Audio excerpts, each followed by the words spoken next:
Another person we're seeing wholeheartedly right now on the screen, Chris Myers. And in the finishing straight now, Chris Myers, your early leader, holding on to that last podium spot. Boy, it looks good. Probably not feeling good, but certainly rallied from his mid-race struggles. So with a strong kick here, finishing third place here at the Lake Sonoma 50 miler, this is Chris Myers. of course, it's from the Boulder area, Nederland, Colorado. So all things considered, at the halfway mark, Chris had a 4-minute lead over the field. And at the end of the day, our top three separated by less than 4 minutes total. So a highly competitive men's race for the podium all throughout the day. We'll hear from those gentlemen soon after we let them catch their breath functionally. Yeah. We've got another finish line interview. We got to chat with a person who really made today highly entertaining for us. Chris Myers, go ahead and find yourself a seat, sir.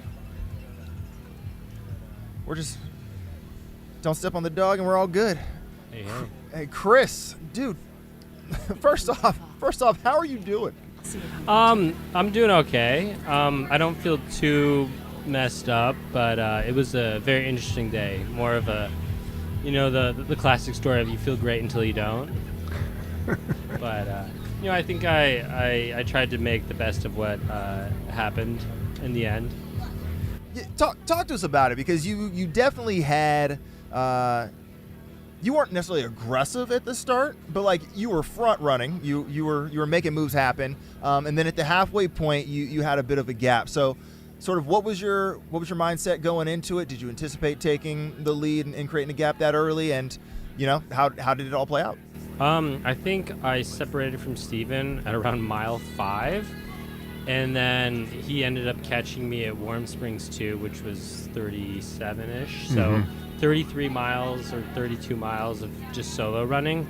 My plan was to kind of go with the group and kind of, float up the uphills and push the downs. And it felt great. I felt really in control, really good throughout halfway. And then right around mile 30, I think I really cooked my legs on the downhills, and I kind of stiff leg cramped, hobbled up every hill from mile 30 to 47, and just was pretty miserable, just feeling slow, even though I felt like I had a good amount of energy. And then Steven passed me right after Warm Springs, and then Ryan passed me maybe 5.5 miles to go, and then maybe around mile 4 to 5, my cramps went away. So I'm like, all right, let's go run. And I ran, and it turns out I actually got pretty close to Ryan in the end. But it's kind of annoying that I just had 17 miles of bad luck and then 5 miles of good luck. Yeah. But that's just how trail racing goes sometimes. And a lot of unknowns and expected things just happen. You just kind of have to tell yourself, maybe it'll turn around. And it did turn around, but maybe a little bit too late for me. That's a tough stretch from Warm Springs back to Island View, right? It's pretty relentless, as the slogan goes for Lake Sonoma. It feels like it's net uphill the entire time. Yeah. So talk to us a bit about your prep coming into this race. You did the Black Canyon 50K just 6 weeks ago or something like that at this point. So how has this whole training cycle looked? Was this a sort of an A race, or is this now building towards the next big thing? So I wanted to start my year off with a bunch of fun races before I get into more serious races. So I plan to race states and CCC, and those are like my serious races. And Black Canyon is somewhat sentimental to me because that's where I got my ticket last year, and I wanted to race the 50K, the new distance. And then I raced Chuckanut, which is just kind of a bucket list race. And Sonoma is also just a very beautiful race. I did it 2 years ago, and I just want to come back and kind of put some longer miles in the legs and do a little bit of wear testing of new gear I'm going to be using for states, and just have fun out here, hang out with friends, I guess maybe drink wine later, and just I had so much fun today, even though it wasn't the perfect day. It's so beautiful and green out here in Colorado, or sorry, California.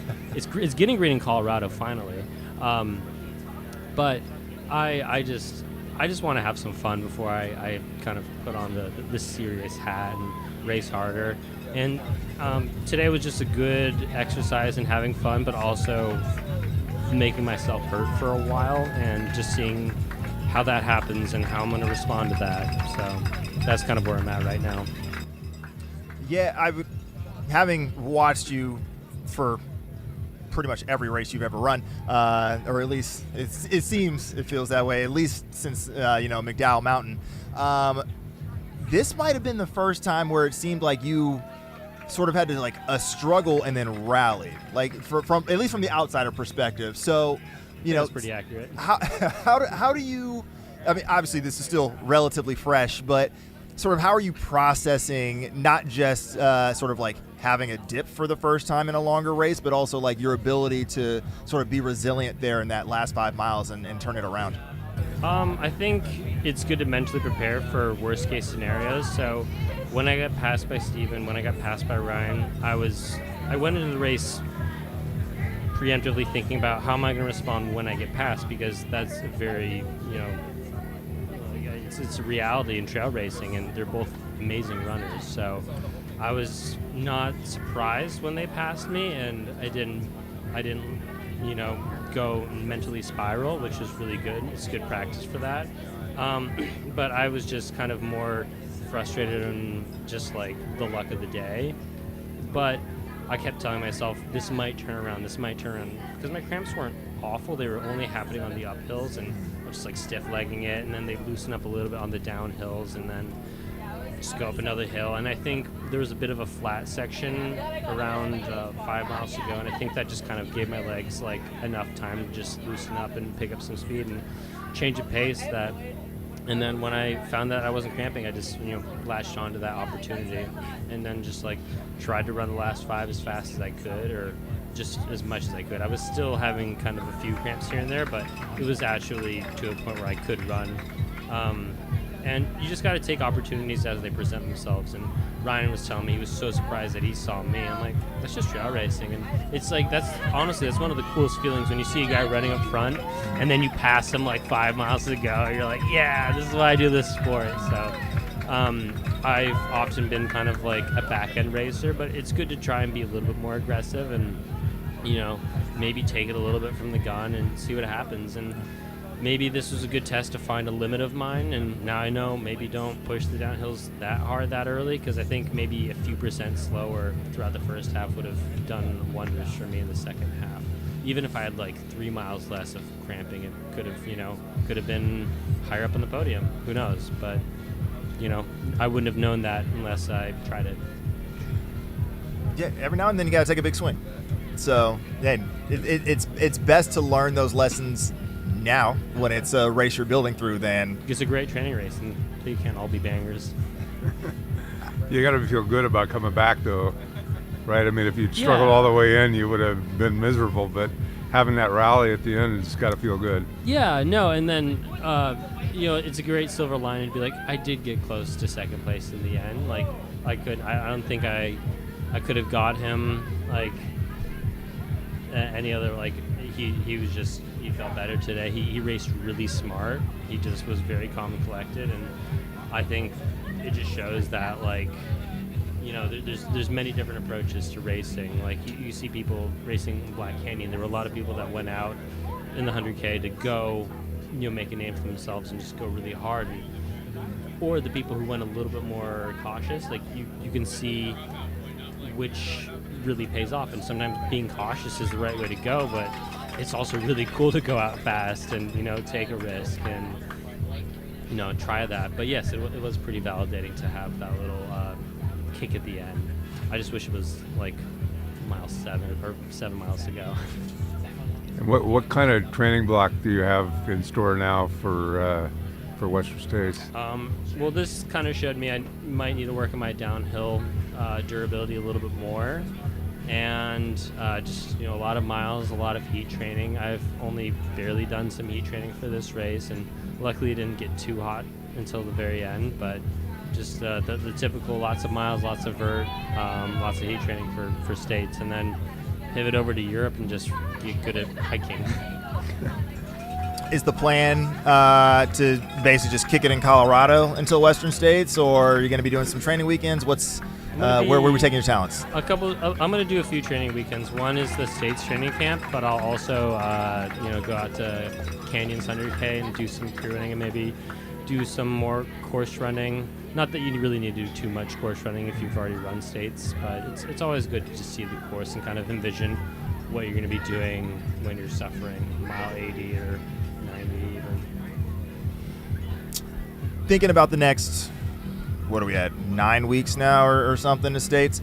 If you had to attribute a motto that you're going to be just reminding yourself of until the gun goes off that morning, do you have one in mind? There's no time for caution. I'm quoting Interstellar, I guess. I've done states once, and that was amazing. I was just happy to be there, but now I have another opportunity to be there, and I think it'd be kind of silly just to not try and, go for some big swings like I did today, but, hopefully with a little bit better preparation and a little more confidence and knowledge that, hey, if it sucks, for 17 miles, it might be awesome for the last 5. Absolutely. So we want folks to be able to follow along the journey. So throw out your socials. Where can folks keep tabs on you? Big social media guy here. If you really want to see some stuff, you might see some weird art stuff on my Instagram channel, but it's Half Asian Chris. Delightful. Well, listen, it's been a delight following you today. We're going to enjoy doing it all again from Palisades down to the track in just a few months' time. It's going to be a roller this year. It's going to be hot. It's going to be a big year for competition. Yeah. Big year for big names. It'd be fun just to be in the middle of that. Yeah, especially if you're a small guy. Maybe they all blow up and Here to make it happen. You never know, right? Awesome. Chris Myers, thank you for joining us, man, and Thank you for having me. catch you in a few months, man.